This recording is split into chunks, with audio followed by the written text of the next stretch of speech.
Good morning, friends. It's Julie or Jules Caldwell, as my friends are calling me these days, and I'm super excited to be here. It's a Saturday morning, and I have the great honor of doing an introduction with Claudette Cain-Coulas, who is going to be the facilitator for our Beautiful Voices panel discussion at Ignite 2022, coming up right around the corner on Thursday, September 15th. Next Wednesday, the August 31st, is the deadline for early bird registrations. And so just trying to introduce everybody to who all of the amazing women are that are going to be joining us today, at the conference. And so today, good morning, Claudette. How are you? I'm great, Julie. Thank you so much for inviting me to the interview, but even more importantly, to be part of your exciting retreat. It's going to be a hit. I just know it.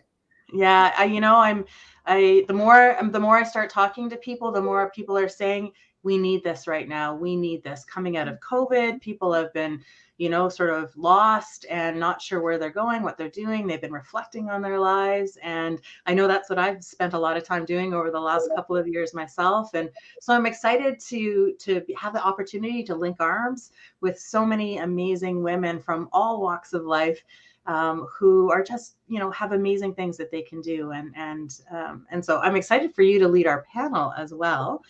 But Claudette, so one of my normal first questions is tell me a little bit about you. For those from the Ottawa area, they will remember you as the former mayor of Gloucester before we amalgamated into one big city of Ottawa. But what have you been doing since then? Well, doing life, like everyone else, especially during COVID, it was a little more difficult. But when the amalgamation happened and I was not the mayor of Ottawa as I had tried to do. Yeah. And everything happens for a reason, and I don't look back because I'm not going in that direction, right? That's right. So I spent some time in the media, which was totally foreign to me. I was always on the other side of the mic, Yeah. but I had a television show on Rogers television and a radio program on CFRA and a municipal affairs columnist for the Ottawa Sun, all at the same time. It was so much fun, and I was scared to death. And I learned there that unless you're scared, it's not worth it. And I'll tell you, I was fretting a lot. So I did that for almost a couple of years, and then I was called to the bench of the Ontario Court of Justice as a justice of the peace, and I did that for 17 years. It was an honor to serve, and it opened my eyes to a whole lot of things. I didn't think I had a closed mind, but you sure learn a lot about the most vulnerable people in our community. Mm-hmm. And so I retired from the bench just at the start of COVID, and it propelled me or encouraged me to finally tell my story. Because as a judicial officer, you cannot have an opinion on politics, religion, crime, anything. So I would do a lot of talking at the kitchen table. My poor husband's ears are. But now I retired, and I can tell the world whatever it is I want to tell the world. Yeah.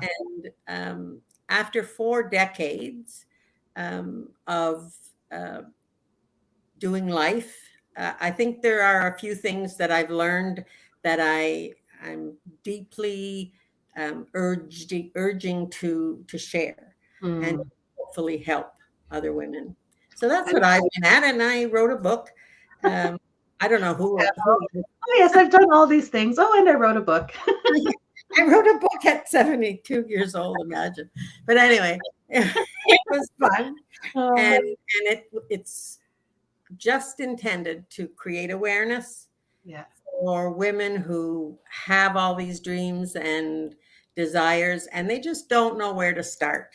I can help them with that. I've been mentoring and coaching people for the last 4 decades. So I've learned a couple of things that I hopefully will continue to help more women.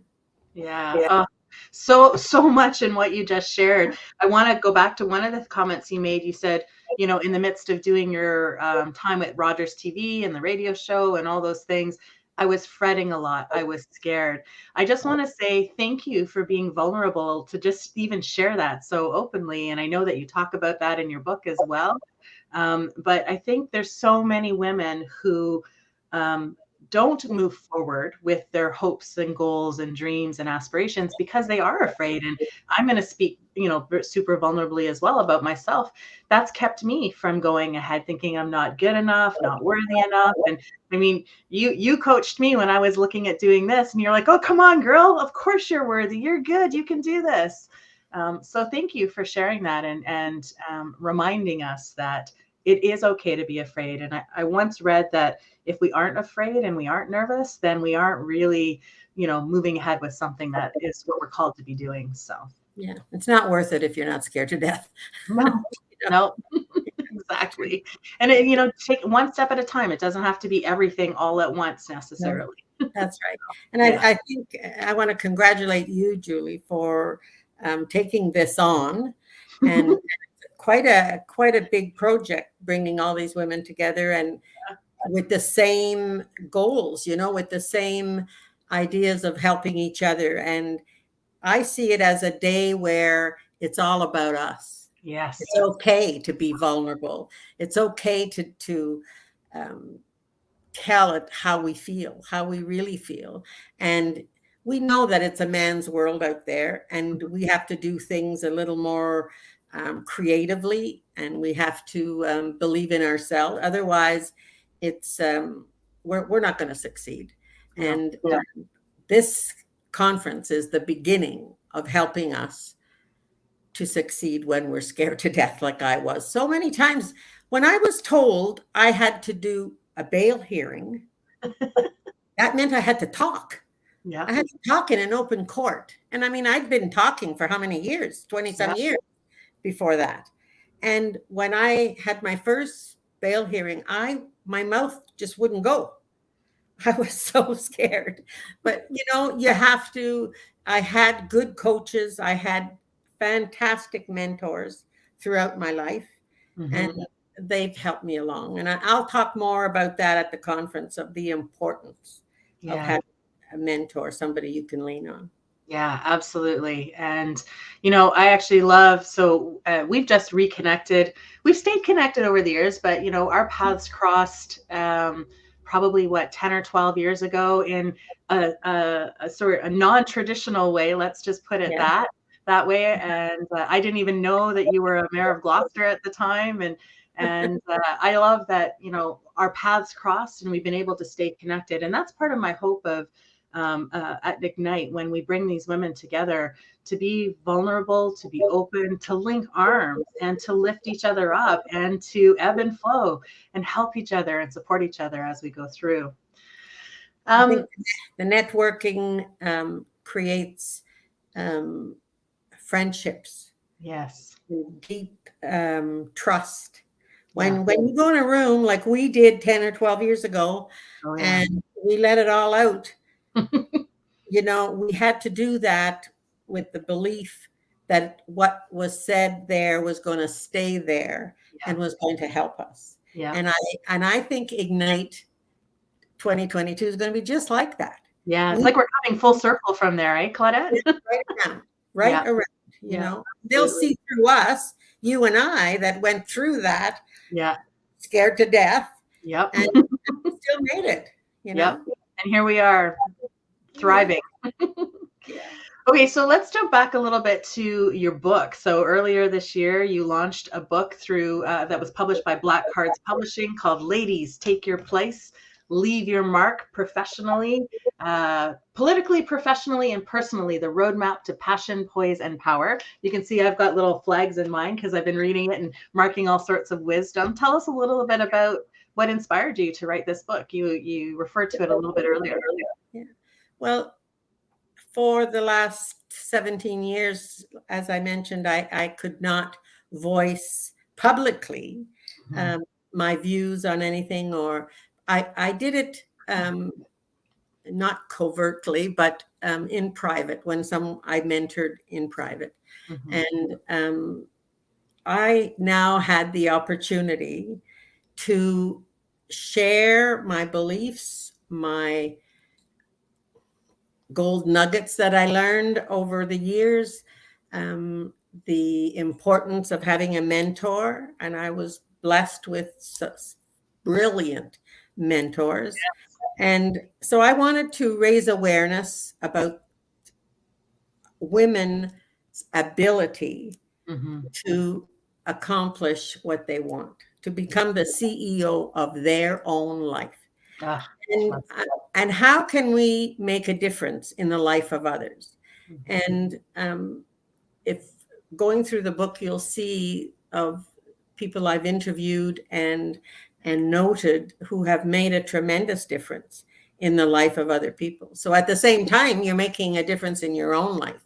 You're expanding your wings. You're spreading your wings, and hopefully at the end, reaching your dream life. It doesn't all happen all at once, I'll tell you. But um, I was lucky to have my dream job right at the beginning, and then just things flowed from there. But I want to.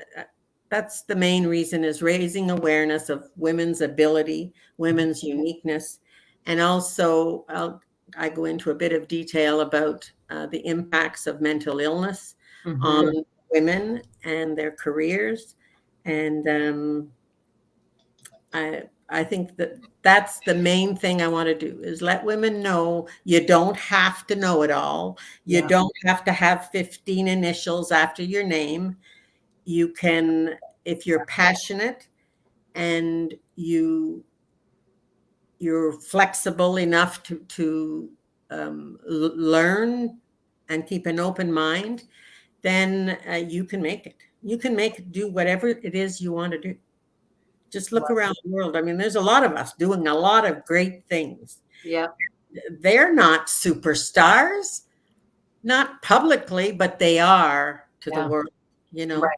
Exactly. So Yeah. many women are prime ministers of their countries across the world. I mean, we're not near close what we should be, No, but we're getting there, we're a getting little bit at a time. And if we don't give up and say, "Oh, it's not for me," or a smart woman who falls off a cliff, she builds an airplane on the way down. That's right. She grows wings. Yeah, that's right. I love it. All right. Well, so I don't want to take up too much more time because we're going to have the opportunity to hear more about your story at the Ignite conference on September 15th. But before we wrap up, I'm wondering if you could share a piece of wisdom with the women that are thinking about coming to Ignite, about why your story matters and how it might help them ignite their own vision, whatever that might be. Well, I like to I give talks about fortune favors the bold. Mm, And that means, we have to climb out of our cocoon and spread our wings, as scary as that might be, and become passionate. Become mhm. passionate and get the fire in your belly Yeah. for life, for your dreams, for your goals. And you will learn from that how to design your dream life. And Mm, hopefully, we will be encouraging and motivating women who attend Ignite to be bold about what they want, not be ashamed and timid and hide behind the curtain. No, be yeah. bold about it. We Be have a bold. right to be. Yeah. Oh, what better way to end our time together? Be bold. Love it. Thank you so much, Claudette. So Yeah. honored to have you here and to have you a part of the conference. Folks, if you haven't registered yet, please get out there and do so. The early bird deadline is this coming Wednesday, August 31st. We will still have tickets available until September 12th, or we sell out, whichever happens sooner. So we'll put that out there, and can't wait to see you. You can visit countryjewel.ca under conferences for more information and to learn more about the other amazing women who will be joining us. And hopefully you will be joining us as well. So Claudette, thank you. Have a spectacular rest of your day today. Look forward to seeing you on September 15th. And in living and loving the life we live, have a wonderful day, everyone. Thank you. Thank you, Julie.